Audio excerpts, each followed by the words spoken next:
uniform, including JHU alumni who helped make crucial connections at critical moments.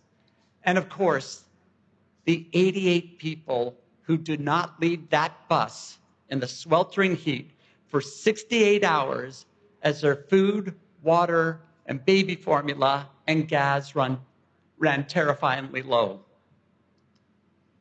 88 people whose desperation grew as the prospect of safe passage seemed ever more remote and the fear of Taliban reprisals ever nearer. At any moment, they reasonably could have given up, but they never did. I'm still in awe of their fortitude. It was these people who on August 28th finally got word that their bus, against the odds, would be permitted to move into the airport compound. For 2 excruciating hours, the bus crawled through the heavily fortified site, which 2 days prior had been the site of a suicide bombing that killed nearly 180 people, including 13 U.S. service members. First, the bus moved through the Taliban checkpoint, then the NATO checkpoint, then the U.S. inspection, but they had finally made it. Our group was among the very last to be evacuated from a collapsing Afghanistan. That night, a Hopkins colleague sent a WhatsApp message to the entire far-flung band that had been helping and watching, waiting and hoping for good news from Kabul. And the message said simply, "This was an across-the-globe effort of humanity.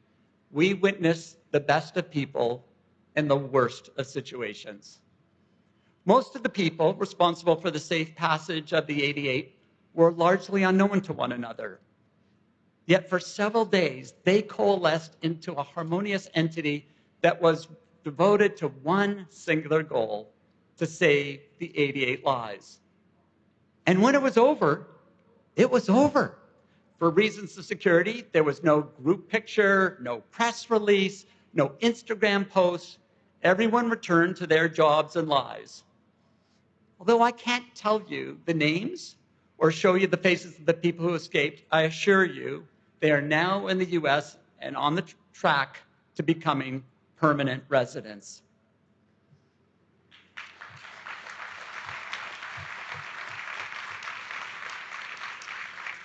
If you ask me right now, whose contribution was most important?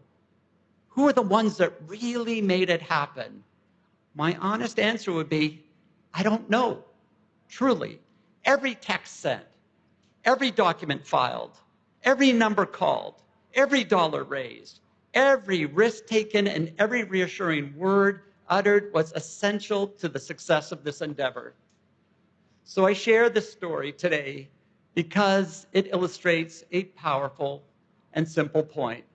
As Hopkins graduates, your lives will be full of opportunities to undertake individual acts of consequence.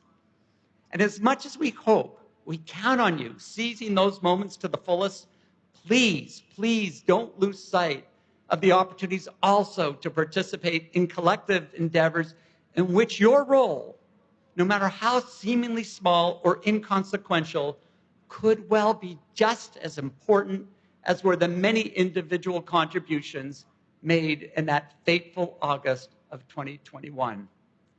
Graduates, we know when that moment comes, you will meet it. Congratulations and Godspeed.